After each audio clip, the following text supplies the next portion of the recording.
Olá, pessoal! Tudo bem com você? Eu espero que sim. No vídeo de hoje nós vamos conversar um pouquinho sobre a importância de não fazer nada. Isso foi uma coisa que eu aprendi a duras penas, porque era uma coisa que desde criança eu me cobrava muito e como eu tinha sempre muitas coisas para fazer, e quando a minha mãe me via, tipo assim, à toa, entre aspas, ela sempre me pedia alguma coisa para fazer. Então eu fui criada desse jeito e o tempo todo eu tinha que ser produtiva. E isso se refletiu na minha adolescência e depois quando eu me tornei adulta, quando eu casei com os filhos. Então eu sempre tinha muita dificuldade de parar, tipo sentar ou só caminhar, sem um objetivo de ir em algum lugar, de ter que fazer alguma coisa. A minha vida sempre foi muito regrada com horários. E como eu sou uma pessoa assim, cada um é de um jeito, né, mas de respeitar o horário e tudo mais, então aquilo para mim era como se fosse eu tivesse um roteiro e eu tivesse que seguir aquilo, né, o dia todo. E aquilo se tornou uma coisa corriqueira, normal para mim, até que apareceu a ansiedade na minha vida, a síndrome do pânico e tudo mais. E o que que aconteceu? Como eu já não tinha isso na minha vida de parar e fazer nada, quando a ansiedade veio, o pânico veio, aquilo tudo tomou conta de mim de um jeito que daí sim que eu não conseguia mesmo ter uma reação positiva em relação ao que eu estava sentindo. E eu fui aprendendo aos poucos que eu tinha que parar, né? Que eu tinha que dar um tempo para mim mesma, que eu tinha que fazer nada nem que fosse por 5 minutos, por 10 minutos por dia. E essa pausa, gente, é necessária não só para quem está tendo ansiedade, tendo crises de ansiedade, e seja lá o que for que você esteja passando, independente disso, do jeito que a gente tem levado a vida nos dias de hoje, a gente precisa parar e não fazer nada. O que eu falo assim, às vezes o fazer nada para você é sair para caminhar, né?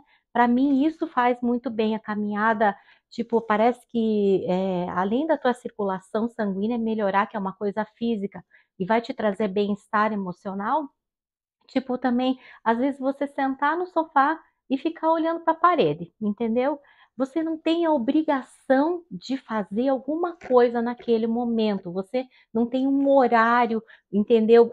Pré-estabelecido. Eu posso ficar tipo 5 minutos. Se você, claro, eu entendo que todo mundo tem sua rotina, é tudo corrido, mas se você conseguir estender para 10, 15 minutos, coloca o teu celular longe de você, né? De repente você coloca o alarme ali para que você tenha aquele momento só para você. De repente pegar um livro e você folhear, ou não mexa no celular nesse tempo. É muito importante porque o celular vai te dar informação.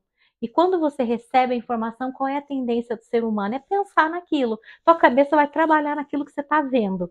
Então, como esse momento precisa ser o tempo do nada na sua vida, é muito, muito importante que você não esteja fazendo nada. Isso foi algo que foi difícil, eu me cobrava, eu achava que eu estava errada nos momentos em que eu parava e fazia nada. Uma coisa que eu sempre tinha vontade na minha vida, desde adolescente, pode parecer uma coisa idiota, até boba, mas para mim tem muito valor. Eu sempre tive vontade de deitar no sofá. Eu achava o máximo, assim, quando eu via na TV, nos filmes, as pessoas deitadas no sofá. Porque elas estavam ali deitadas fazendo nada, ou só com a TV ligada e às vezes nem assistindo aquilo. Mas aquilo para mim representava como se a pessoa tivesse um momento bom de descanso. E eu sempre tive vontade de fazer aquilo. Só que a minha autocobrança não me deixava. Porque se eu parasse e fizesse aquilo, eu estaria errada, porque naquele momento eu deveria estar fazendo alguma coisa produtiva. E aí que eu quero chegar com vocês. Não precisamos ser produtivos o tempo todo. Ninguém precisa ser produtivo o tempo todo. Nós podemos parar e nesse momento que você não está sendo produtivo, às vezes para você ou para os outros, eu te garanto que o bem-estar que você vai fazer para você mesma vai valer a pena. As pessoas cobram muito a gente das coisas. Eu sou uma pessoa que cada um tem uma maneira de ser, mas os outros não precisam nem me cobrar. Eu já me cobro. Eu sou uma pessoa assim que eu procuro ser excelente em tudo que eu faço. É uma coisa assim que não precisa nem alguém dizer: "Ah, você tem que fazer desse jeito", porque eu lembro que na escola até era muito interessante isso para mim. Eu sempre procurava ser muito boa naquilo que eu gostava ou que eu fazia, mas se alguém viesse falar para mim que eu tinha que fazer tal coisa e tal jeito, aquilo me deixava incômoda, como se eu não estivesse fazendo bem o que eu estava fazendo. Então eu tive que aprender a lidar com isso, né? Com as cobranças, com o que as pessoas falam, porque muitas vezes as pessoas vêm e falam as coisas pra gente e nem é em relação a nós mesmos, elas estão falando delas, do que elas estão sentindo, do que elas estão vivendo e de quem elas são. Então, tudo isso eu tive que aprender nesse meu momento de não fazer nada. Que eu tinha que aceitar que eu precisava daqueles momentos para mim, que ia ser um momento gostoso, que ia ser um momento prazeroso, né? E sabe que uma coisa assim que me ajuda, né? E cada um tem o seu momento, e eu faço isso todo dia, graças a Deus, hoje em dia, sem me sentir culpada mais. Por exemplo, eu gosto muito de colocar perto de mim, não tão perto, né? Mas um videozinho sobre o barulho do mar, é uma coisa que me acalma. E é interessante, cada um tem a sua maneira, né? Mas eu trabalho de manhã e de tarde até o comecinho da noite.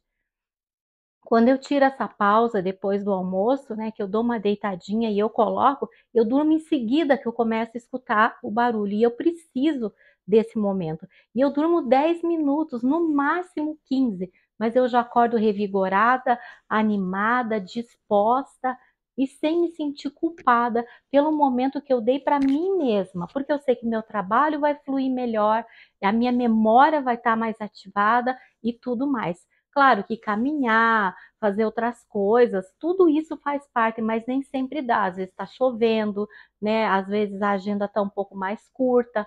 Então são coisas que você deve dar valor e se conhecer e ver daquilo que você precisa. Mas faça isso, depois me conta nos comentários se você já faz, como que você faz isso, como que você se sente, e se você não faz ainda, faça e depois me conta.